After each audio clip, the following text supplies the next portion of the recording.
नमस्कार स्टूडेंट्स।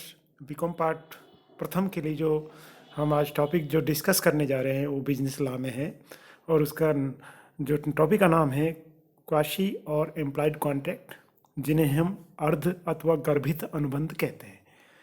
जैसा कि इससे पूर्व के वीडियो लेक्चर में हम डिस्कस कर चुके हैं कि एक वैध अनुबंध के लिए, वैलिड अनुबंधों के फॉर्मेशन के लिए उसमें कुछ एसेंशियल एलिमेंट्स का होना बहुत ही ज़रूरी होता है। यानी कि इंडियन कॉन्ट्रैक्ट एक्ट में एक एग्रीमेंट, यदि उसमें कुछ वैलिड कॉन एलिमेंट्स हैं या उसमें एनफोर्सिबिलिटी है तो उस स्थिति में अनुबंध का रूप ले लेते हैं।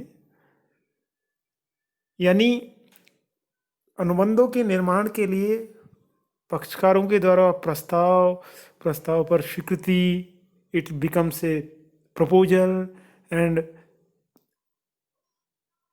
proposal plus acceptance becomes an agreement, and if the agreement is enforceable by law it becomes a contract. but यानी हम बात करें कि कॉन्ट्रैक्ट के लिए उन वैलिड जो एलिमेंट्स हैं उनका बहुत होना ज़रूरी है, लेकिन कई बार ऐसी परिस्थितियां होती है कि सामान्य अनुबंधों की तरह उन परिस्थिति या उन अनुबंधों में उन वैलिड या एसेंशियल जो अनुबंध के लिए ज़रूरी बातें हैं उनका होना ज़रूरी नहीं होता है। तो उस स्थिति में वो कॉन्ट्रैक्ट अर्ध अथवा गर्भित अनुबंध, जिन्हें हम क्वासी और एम्प्लॉयड कॉन्ट्रैक्ट की श्रेणी में रख सकते हैं।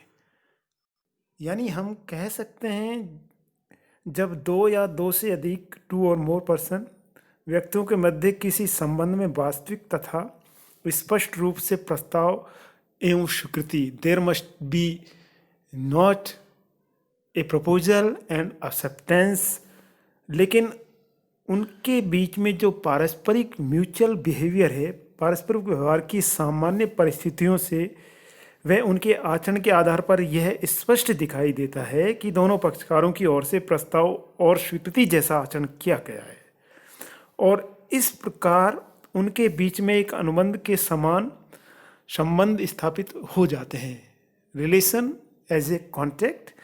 तो ऐसे अनुबंध को अर्ध अनुबंध या गर्भित अनुबंध भी हम कह सकते हैं। Here quasi contract is based on the principle of equity, यानी कि जो क्वासी कॉन्ट्रैक्ट है या जिन्हें हम अर्ध अनुबंध कहते हैं, वो एक समता या समानता के सिद्धांत पर आधारित होते हैं।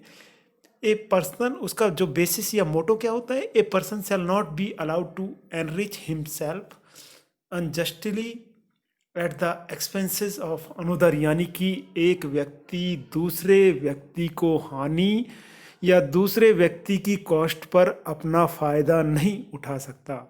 यानी कि एक व्यक्ति चाहे कि दूसरे का नुकसान हो और मेरा फ़ायदा हो, that is not a law of equity. तो इस स्थिति में it means one should not accept और रिसीव एनी बेनिफिट्स अनजस्टली, यानी कि जो क्वासी कॉन्ट्रैक्ट है एक तरीके से पक्षकारों के बीच में इस तरीके से रिलेशन स्थापित करता है ताकि एक पक्षकार दूसरे की कॉस्ट पर कोई फ़ायदा नहीं उठा सके। यानी क्वासी कॉन्ट्रैक्ट की हम बात करते हैं। अर्ध अनुबंध या गर्भित अनुबंध हैं जो पक्षकारों की इच्छा पर निर्भर नहीं होते हैं, contract which not depends upon willing of party, बल्कि कानूनों द्वारा निर्णयों के अधीन पक्षकारों द्वारा पूरे किए जाते हैं। यानी कंस्ट्रक्टिव, कुछ रचनात्मक स्थिति या परिस्थितियों के फलस्वरूप जब कानून के द्वारा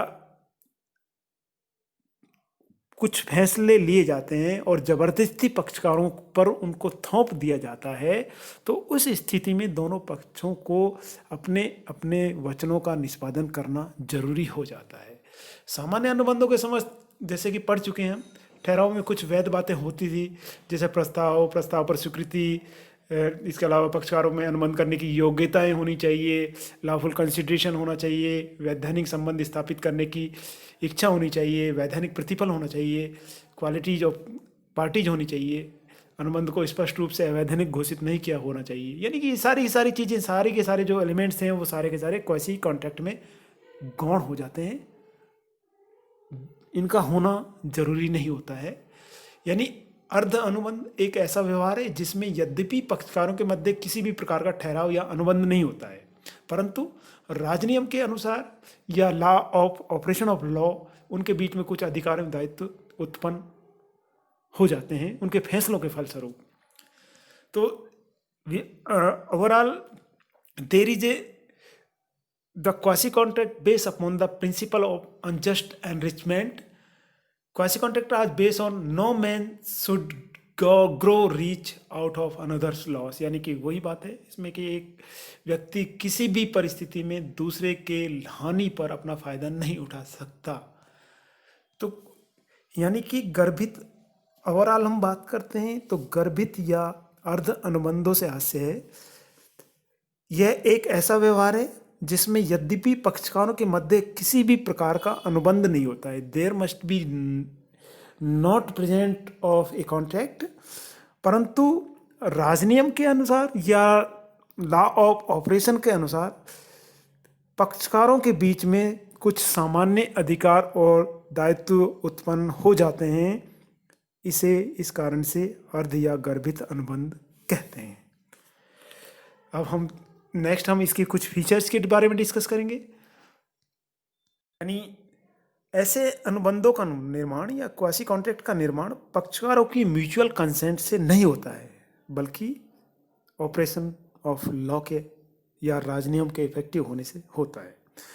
अर्ध अनुबंधों में सामान्य अनुबंध जो जनरल कॉन्ट्रैक्ट थे उनकी तरह से जो एसेंशियल ऑफ एलिमेंट्स हैं वो विद्यमान नहीं होते हैं, जैसे proposal and its self acceptance, consent. There is no presence of neither proposal or nor acceptance. ऐसे अनुबंध इंडिविजुअल प्रकृति के होते हैं।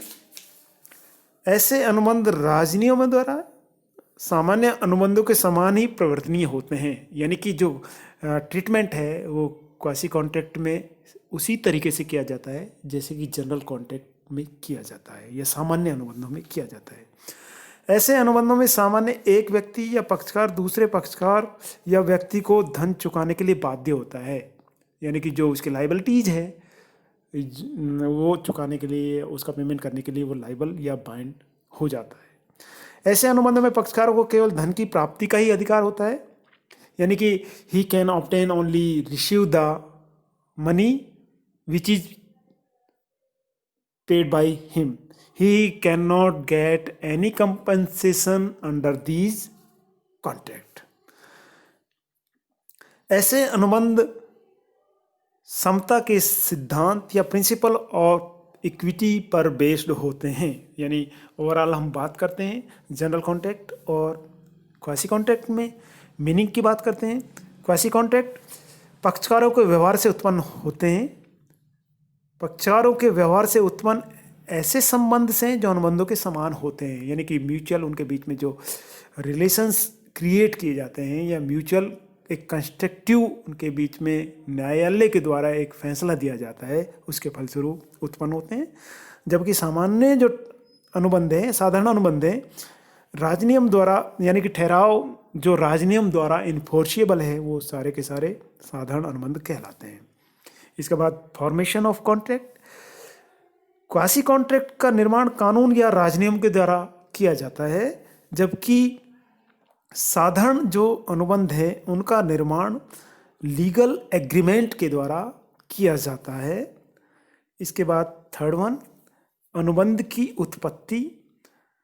अर्ध जो क्वासी कॉन्ट्रैक्ट की उत्पत्ति तब होती है जबकि एक पक्षकार धन या लाभ या वस्तु प्राप्त कर लेता है, यानी कि एक जो अनवांटेड जो प्रॉफिट जो अर्न कर रहा है, तो उस स्थिति में क्रिएशन ऑफ कॉन्ट्रैक्ट होता है क्वासी कॉन्ट्रैक्ट के अंतर्गत।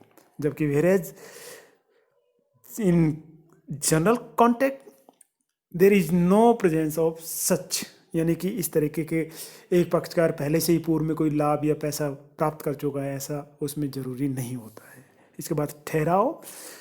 क्वासी कॉन्ट्रैक्ट में ठहराव की उपस्थिति नहीं होती, there is no presence of agreement, लेकिन उसका प्रभाव अनुबंध के समान होता है, लेकिन effects equal to contract. There is no presence of agreement but These are equivalent to contract, whereas in general contract, the presence, proposal, and their itself acceptance are mandatory terms are necessary for the execution of contract. Nature की बात करते हैं। अर्ध अनुबंध एक पक्षीय unilateral nature के होते हैं, जबकि साधारण अनुबंध हैं द्विपक्षीय नेचर के होते हैं। इसके बाद इंटेंशन टू क्रिएट, पक्षकारों की इच्छा। अर्ध अनुबंध में पक्षकारों की इच्छा से उत्पन्न नहीं होते हैं। There is no presence of intention to create legal relation amongst the parties. There is no intention of parties, but whereas in general contract the party have to intention to create a legal relation. इसके बाद 7th one, वैध element के लक्षण। Quasi contract में ये जरूरी नहीं है कि वैध एलिमेंट के लक्षण हों, जबकि जनरल कॉन्ट्रैक्ट में अंडर सेक्शन 10 उसमें कुछ एसेंशियल एलिमेंट्स उनका होना बहुत ही ज़रूरी होता है। नेक्स्ट हम बात करते हैं Section 68 to 72 of the Indian Contract Act 1872 details there are 5 circumstances under which a quasi contract come to exist, यानी कि टाइप्स, यानी 68 से 72 के बीच में क्वासी कॉन्ट्रैक्ट कुछ ऐसी परिस्थितियां हो जाती है जिनसे क्वासी कॉन्ट्रैक्ट या अर्ध अनुबंधों की उत्पत्ति होती है। Number 1, claim for necessary supplies to person incapable of contracting, यानी कि भारतीय सेक्शन 68 यानी कि कुछ ऐसे पक्षकार होते हैं जो कॉन्ट्रैक्ट के इनकेपेबल होते हैं, जिनमें कॉन्ट्रेक्चुअल कैपेसिटी नहीं होती है, और यदि उन पक्षकारों की किसी अनिवार्य वस्तुओं की सप्लाई किसी एक पक्षकार के द्वारा की जाती है या एक पार्टीज के द्वारा या एक पर्सन के द्वारा इस इनकेपेबल पर्सन की अनिवार्य वस्तुओं की पूर्ति की जाती है, तो उस स्थिति में वह व्यक्ति उस इनकेपेबल व्यक्ति की प्रॉपर्टी से जो उसने खर्च किया है उसकी संपत्ति से पैसा वसूल कर सकता है।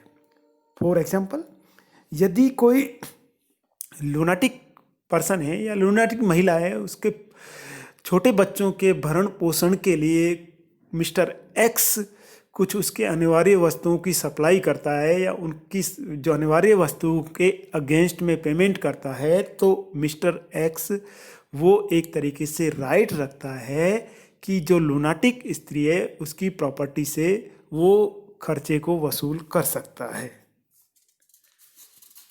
तो उस स्थिति में क्वासी कॉन्ट्रैक्ट उत्पन्न होते हैं यदि लूनाटिक पर्सन वो रिफ्यूज़ करती है या पेमेंट करने की स्थिति में नहीं है, तो by laws of operation court है जो उस व्यक्ति या उस स्त्री की प्रॉपर्टी से रिकवरी करते हुए उस पर्सन के खर्चों की भरपाई कर सकती है।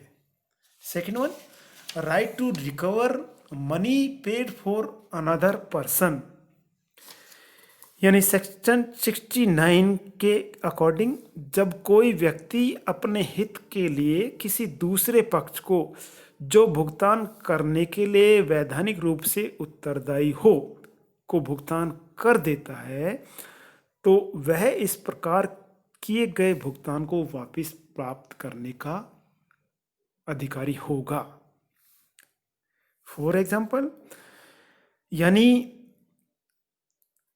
आप किसी मकान मालिक के मकान में किराएदार की हैसियत से रह रहे हैं और उस स्थिति में जो बिजली का बिल है वो कंटिन्यू आपके द्वारा पे किया जाना ज़रूरी होता है। उस स्थिति में यदि आप किन्हीं कारणों से किराएदार की हैसियत से उस मकान के बिजली को पे नहीं करते हैं, बिजली के बिल को पे नहीं करते हैं, और उस समय डिसकनेक्शन या बिजली का संबंध विच्छेद का नोटिस मिलता है, तो उस स्थिति में आप बिल्कुल मना कर देते हैं, लेकिन मकान मालिक यह सोचता है कि भाई मुझे बहुत ज़्यादा परेशानी होगी, इसको रिकनेक्शन मुझे कराना पड़ेगा, उसके लिए मुझे अलग से खर्चा करना पड़ेगा, तो उस स्थिति में वो बकाया बिलों का भुगतान मकान मालिक के द्वारा कर दिया जाता है, तो उस स्थिति में जो मकान मालिक के द्वारा किया गया भुगतान वो आपसे प्राप्त करने का अधिकार रखता है। आप उत्तरदायी होंगे कि जो निर्धारित जो बिल राशि है वो आप अपने मकान मालिक को चुकाएं। Next one C, that is obligation of person enjoying benefits of non gratuitous act। यानी जब कोई व्यक्ति या पक्षकार किसी दूसरे व्यक्ति के लिए वैधानिक रूप से कोई कार्य करता है अथवा उसे कोई ऐसी वस्तु देता है और ऐसा वह बिना शुल्क के आशय या अभिप्राय से नहीं करता, यानी कि वो वन टाइम देता है लेकिन देने से पहले वो सोचता है कि भाई मुझे ये वापसी भी मिलना चाहिए, तो दूसरा व्यक्ति उससे लाभ उठाता है, तो वह दूसरा व्यक्ति प्रथम व्यक्ति के प्रति क्षतिपूर्ति करने के लिए अथवा वस्तु को वापस करने के लिए बाध्य होगा। यानी हम कह सकते हैं कुछ कंडीशंस इस परिस्थितियों में पैदा हो जाती है। एक व्यक्ति दूसरे व्यक्ति के लिए जब कोई वैधानिक लीगल फंक्शन करता है या वस्तु देता है उसे, ऐसा कार्य उसको द्वारा वॉलंटरी किया जाता है, स्वेच्छा से किया जाता है। ऐसा कार्य करने या वस्तु देने के पीछे शुल्क प्राप्त करने का आशय होता है। उसका इंटेंशन है कि जो वो दे रहा है, आज जो वस्तु दे रहा है, या तो उसे वस्तु पुनः रिटर्न हो या वस्तु के अगेंस्ट में जो पैसा दे रहा है वो उसे पैसा मिलना चाहिए। और दूसरा पक्षकार ऐसा कार्य से या उस वस्तु से लाभ प्राप्त कर लेता है। तो उपरोक्त सभी बातों के पूरा होने पर प्रथम पक्षकार द्वितीय पक्षकार से किए गए कार्यों की क्षतिपूर्ति प्राप्त कर सकता है या उस वस्तु को पुनः प्राप्त कर सकता है। नेक्स्ट जो क्वासी कॉन्ट्रैक्ट की कंडीशंस बन सकती है, responsibility of finder of goods, यानी कि खोया हुआ माल पाने वाले व्यक्ति का दायित्व। यानी गुड्स से यहाँ आशय जब किसी व्यक्ति को माल पड़ा हुआ मिला है और वह उठाकर उसे अपने पास में रख लेता है, he keeped in the custody of himself. तो उस स्थिति में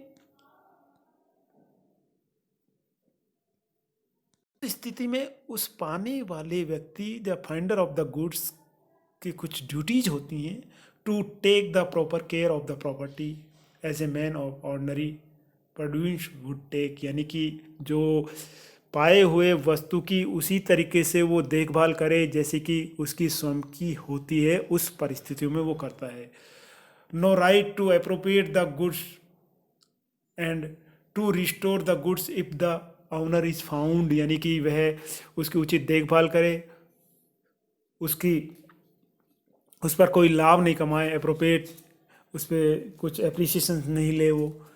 इसके अलावा यदि उसकी कोशिश ये रहनी चाहिए कि यदि उसका मालिक मिल जाए तो उसे वापस उसको लौटा दे, लेकिन ये उसके दायित्व हैं। इसके अलावा यदि कुछ उसके राइट्स भी होते हैं, तो राइट्स में क्या है, राइट फॉर कंपनसेशन। यदि खोया हुआ माल पाने वाले माल के स्वामी से उन सभी व्ययों को प्राप्त करने का अधिकारी है जो उसने उन वस्तुओं की देखभाल के फलस्वरूप खर्च किया है।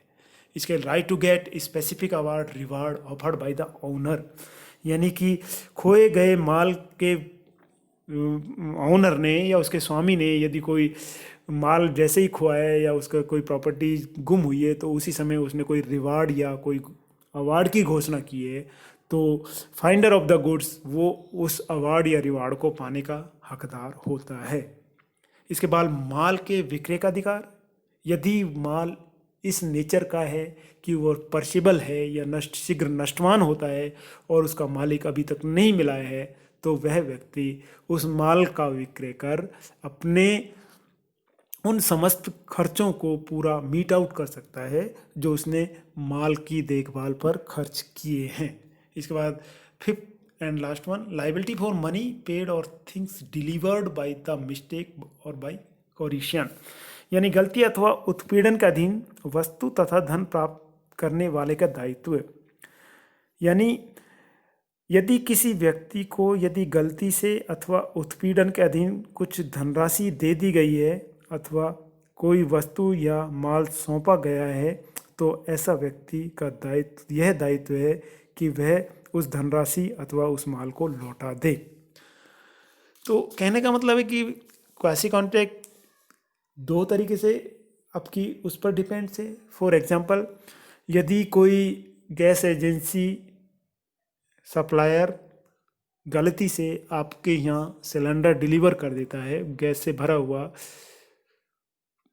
तो उस स्थिति में आपको इम्पोज किया जाता है कानून के द्वारा और आप उस सिलेंडर को यूज लेते हैं, यूज़ का प्रयोग कर लेते हैं, तो उस स्थिति में आप लाइबल हैं उस निर्धारित रिफिल किए हुए सिलेंडर की राशि को चुकाने के लिए as per law, operation of law. इसके अलावा फॉर एग्जांपल सपोज करें आप कोई अमेजन या फ्लिपकार्ट से कोई आप पार्सल मंगा रहे हैं, आपको तुरंत आके डोर बेल बजाते हुए आपके यहाँ तुरंत जो आपने मंगाया नहीं वो आपके यहाँ डिलीवर कर जाता है, तो आपके पास दो ऑप्शन होते हैं। आप बहुत खुश होते हैं कि भाई मुझे फ्री में मिला है, और एक दूसरा तरीका है कि आप उसके जो रियल ऑनर्स हैं उसको देखते हैं, उसको ढूंढते हैं या उस पार्सल को रिटर्न करते हैं। यदि आप उस पार्सल का यूज़ कर देते हैं तो you are bind as per law, you have to paid aggregate और equivalent value of the parcel to the delivery agency. तो बहुत बहुत थैंक्स। नेक्स्ट वीडियो में हम मिलेंगे कॉन्ट्रैक्ट ऑफ इंडेमनिटी के साथ।